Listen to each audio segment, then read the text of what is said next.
It's David Weed from the East Providence Historical Society. You will need some lights. How many of you have heard of King Philip's War? Oh, good. Okay. That's more than most people.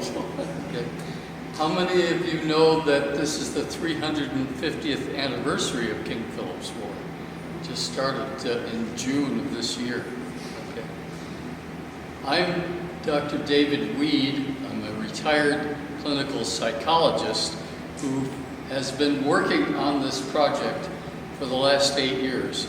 You have a brochure that explains some of the history and another one that talks a little bit about what we call the Soames Heritage Area.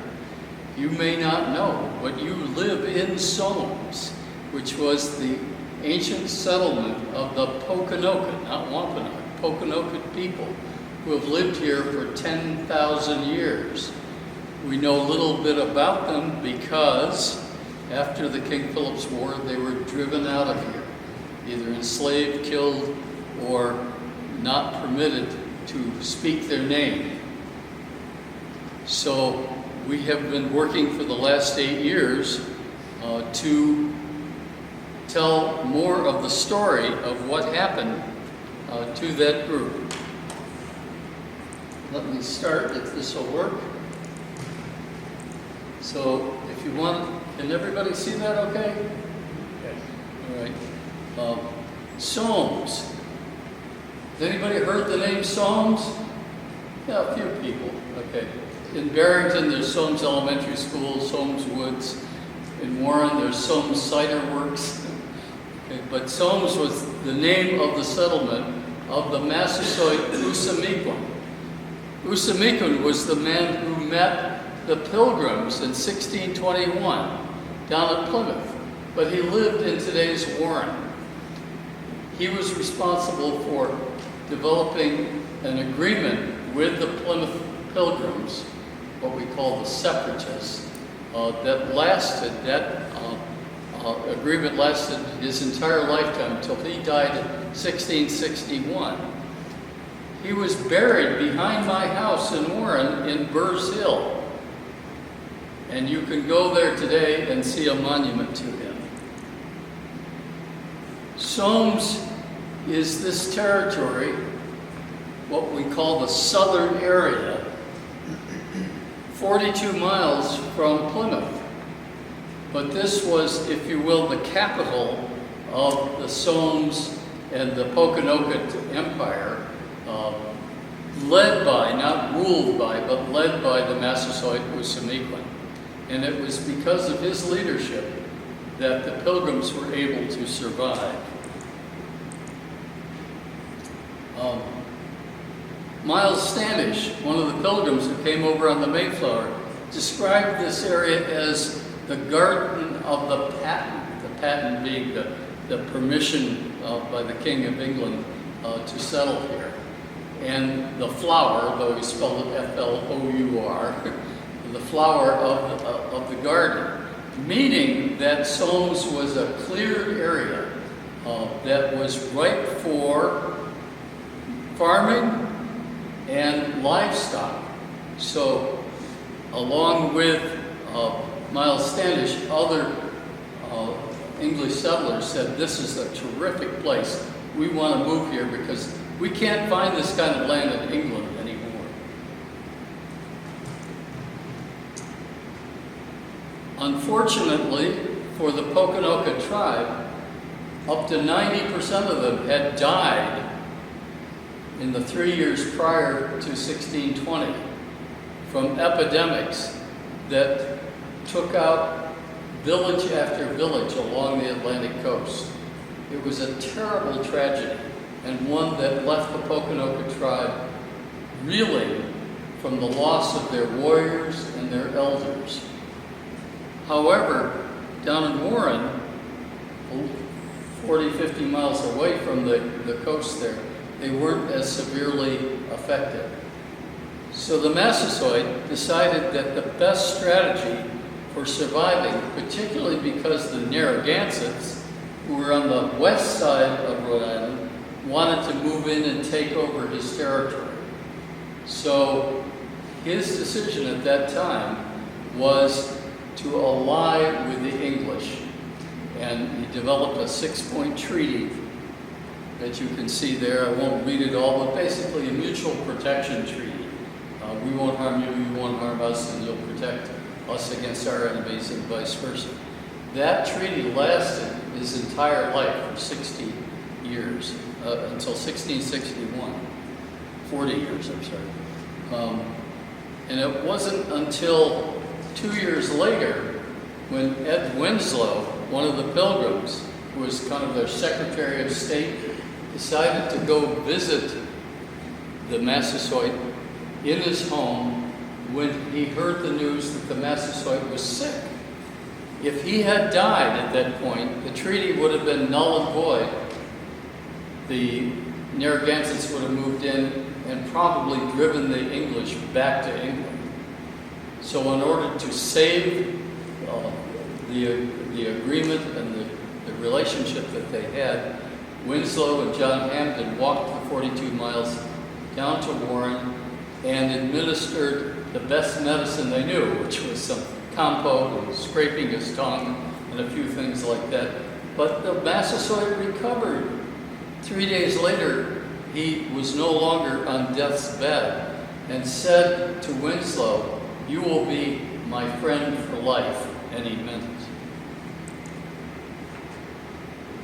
So you can see in this chart, if you can read it, that the population of native people began diminishing, the green line there, whereas the population of the English began to grow steadily. Primarily, the native population was dying because of disease, okay? Smallpox and other epidemics, but also the stress of colonization. When you take a look at the map of this area that was present at the time of the outbreak of King Philip's War, you will see all kinds of English settlements, the ones in yellow along here, including one down in Swansea, that essentially surrounded the native population, the Pokanoket tribe, who were confined to the Bristol Peninsula. If you're familiar with Mount Hope, you know where I'm talking about. That, in one sense, provided some protection against the Narragansetts, because they would first have to encounter English settlements before they raided the Pokanoket settlements in Bristol. But on the other hand, it really confined the tribe to a small area, and their numbers were diminishing. They were, at the outbreak of the war, there were estimated only about 700 Pokanoket warriors left to defend their entire civilization that had been here for 10,000 years. Encroachment and disease were rampant, in particular encroachment by English cows and pigs who would roam freely and go into native cornfields and destroy their food. That was going on decade after decade. And the Pokanokets took their case to the courts, the English courts, and lost time and time again. They were told, well, why don't you fence in your cornfields? Well, their cornfields were extensive, miles long. But the English refused to corral their cows and their pigs. So that process of encroachment continued throughout the 60s and 70s, 1670s, until the native population would not find a good way to resolve the problem. In addition, there were efforts to Christianize the Indians. There were 14 praying Indian towns set up by John Eliot, who was a preacher who tried to convert the native population. But Metacom, the son of the Massasoit, wanted nothing to do with that. So there was already contention between Christianized Native people and non-Christian people.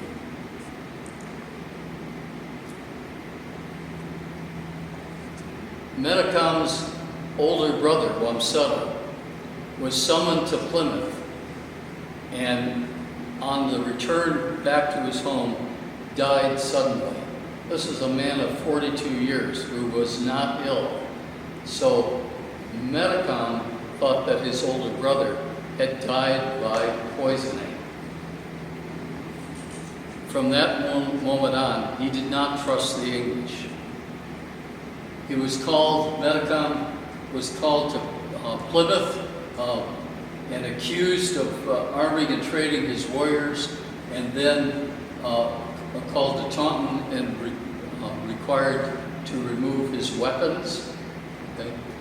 Tensions were increasing, and by 1675, war was imminent.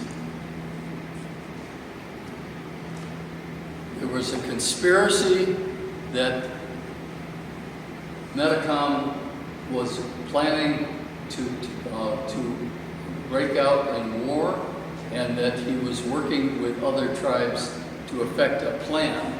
But the English did not know of that until John Sassamon, who was a praying Indian who was trying to convert people, and he was working between the Massasoit and Plymouth. At one point, he was suspected of telling Plymouth that war was imminent. The next thing they knew, in January of 1675, he was found murdered under the ice in Assawamet Pond in Mattapoisett. He was witnessed, probably can't see this, by this one native who was standing above the pond. And at the trial that was conducted by the English, the native accused 3 native men of murdering Sassamon. The problem was that the trial was held by the English to try 3 native men. That was not in the original agreement from 1621. In 1621, native people were supposed to take care of native wrongdoing, whereas the English were only supposed to adjudicate their own. Now you had the English trying 3 native men. That did not go well. The 3 men were accused, tried, and hung. By June of the year 1675, the Lieutenant Governor of John Easton of Rhode Island met with Philip underneath what is today the Mount Hope Bridge. There was obviously no bridge there then. And Philip simply reiterated all the things that the English had done wrong, that they had welcomed the English and helped them, which was true for many years, but since that time the English were doing them wrong. That did not stop the war. On June 19th, a group of native men in today's Warren rifled one of the farms nearby that was closest to the native land and the fence line in Bristol. That incident did not result in any death until 2 days later, a young man, John Salisbury, fired at one of the natives who was rifling another farm, shot one of the Indians, and though he did not die at that time, he died a couple of days later. The Indians believed, the Pokanoket thought that whoever draws the first blood will lose the war. The next morning, warriors were sent to a house seeking to have their hatchets sharpened, and they were refused, saying that you cannot work on the Sabbath They entered another house and took food but hurt no man, and they went out to loot more houses and set 2 on fire. The residents took refuge and sent word to Governor Winslow in Marshfield. At Job Winslow's farm, his son, as I just mentioned, did see Indians running out having killed 2 cattle, and the old man bid the young man shoot, so he did, and the Indian fell down mortally wounded. Some Indians came by the garrison and asked why they shot the Indian, and the lad said, "It was no matter." On June 21st, the governor summoned a militia of over 70 men from Bridgewater and Taunton, and a second force of around 150, who gathered at Miles Garrison, which you can see the location in western Swansea. And the warriors began shooting at sentries there. It wasn't long before the combined forces, now reaching 250 fighting men, reached Swansea on the 21st and camped alongside the fortified house. The monument that is there today can be visited anytime. The house, by the way, that's not the original garrison. So the war broke out in Swansea. The colonists gathered at their meeting house, which was at Knockham Hill. You can go there and see the location today. And entered into a day of fasting and humiliation, thinking that there must have been something wrong that they did to cause this outbreak. When several of the congregants left the meeting house, it wasn't long before they were shot. And there's a process going on right now where they're doing a dig at that site at Knockham Hill, and they have found the shot, the metal pellets from those guns. So we know that's where it occurred. They left for the garrison's houses. There was one at Miles Garrison, another one in Swansea at the Bourne Garrison. And the settlers, when they left the house, were murdered, and the heads of the murdered settlers were placed on pikes. That, by the way, was not just a native practice. That was a practice that the English did. When you dislike your enemy, you cut their heads off and put them on a pike. Not far from there, one of the settlers named Hugh Cole was warned, because he was friends with Metacomet, King Philip, to leave the area, and he rode away from his house in Swansea down to Portsmouth and watched his house burn. You can visit the well of the farm that he established right after the war. So from the Miles Garrison, the troops managed to get across the wooden bridge over the Solmes River, or what we call today the Warren River, and attempted to go all the way down to Bristol. If you're familiar with that area, that's Route 136. Anytime you drive from down Route 136, you're going on the same route that they took, okay? They assembled a force. Along the way, they found Bibles with their pages torn out in burning farms along the way. And when they got to the crossing point into the native land of Bristol, they found again more heads on pikes. As a warning, don't cross the line. Soon they were able to get down to Bristol, to Mount Hope. How many people have been to Mount Hope Farm? No? No one, apparently. Okay. So down at Bristol, they thought they would encounter Philip and his warriors, but Philip was not stupid. He knew that they would be coming after him, so they escaped across to Tiverton, and eventually, as you can see in the map, they were able to come across the Taunton River and back up eventually into western Massachusetts. And town after town after town experienced raids that ended up with many of over 25 towns being burned to the ground. Others were led from that area, and you can see the course of the war that occurred over that 14-month period, going all the way out to western Massachusetts, even into New York and Vermont. And there are many sites today that are recognizing that 350th anniversary of that war.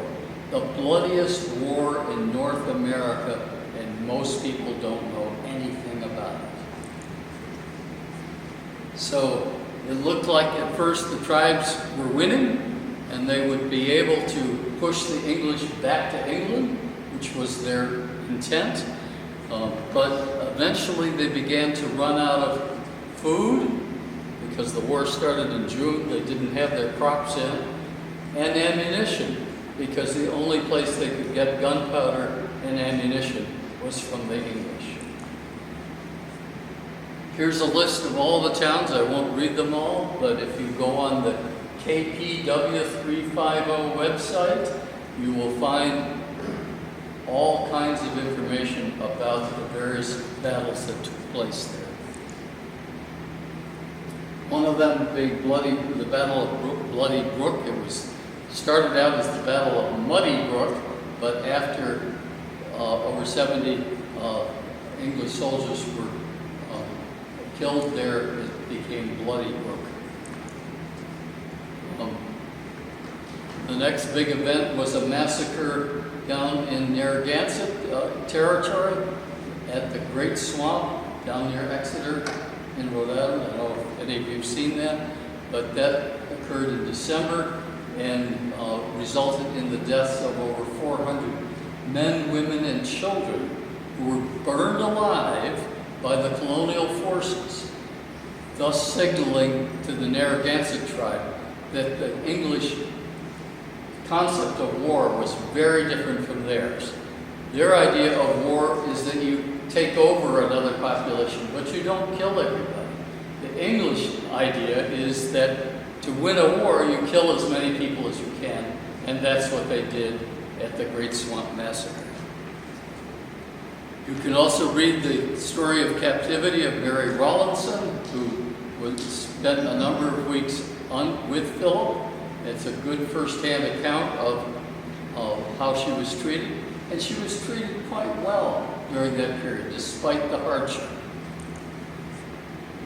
Philip was finally shot and killed at Mount Hope. He had returned to his home on August 12, 1676, and was shot not by an English soldier, but by a man named Alderman, who was a native person who had been working on the side of the English, whose brother had been killed by Philip during the war. So it was a revenge killing. Thus, the prophecy that Philip would not be killed by an Englishman, but by a native, came true.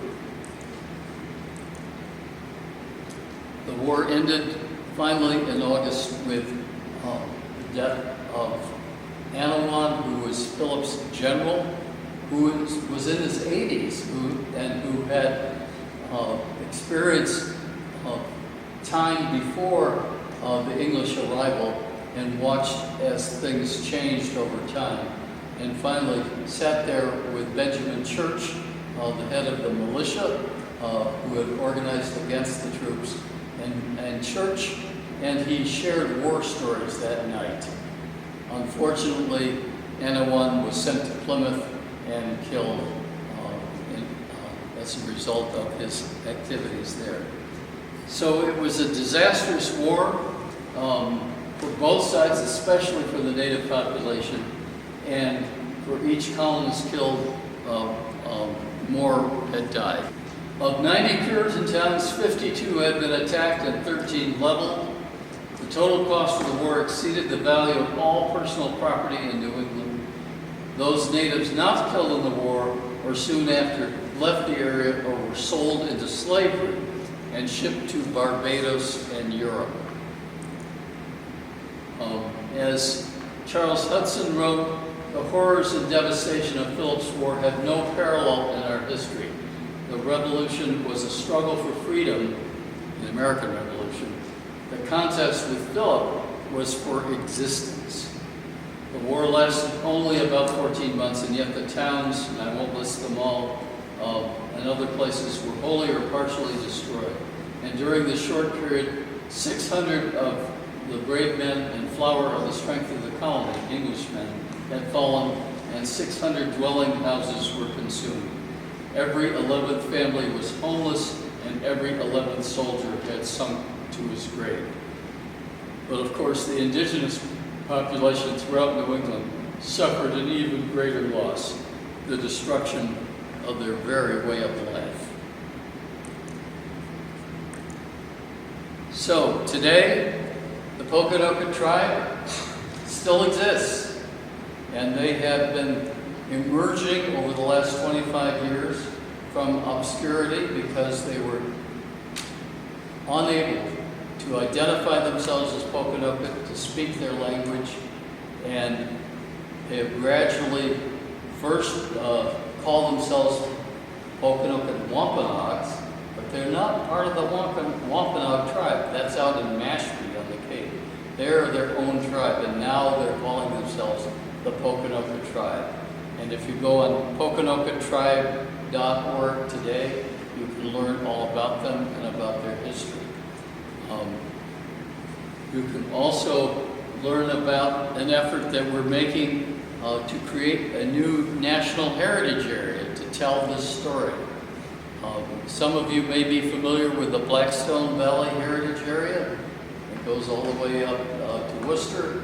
Well, we think this history needs to be told along with information about the resources that this area between the east side of Providence all the way over to Somerset needs a new identity.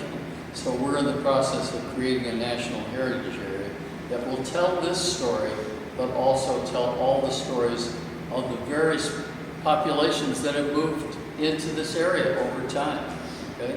Including the Italians, Portuguese, etc. So we need a new name. We're calling it SOMES, the Somes Heritage Area. Most people, think all the native people have disappeared. Well, there was an effort to get all of them to disappear, but they have come back and now live. You run into them in the grocery store, but you don't know them because they're not walking around in their regalia.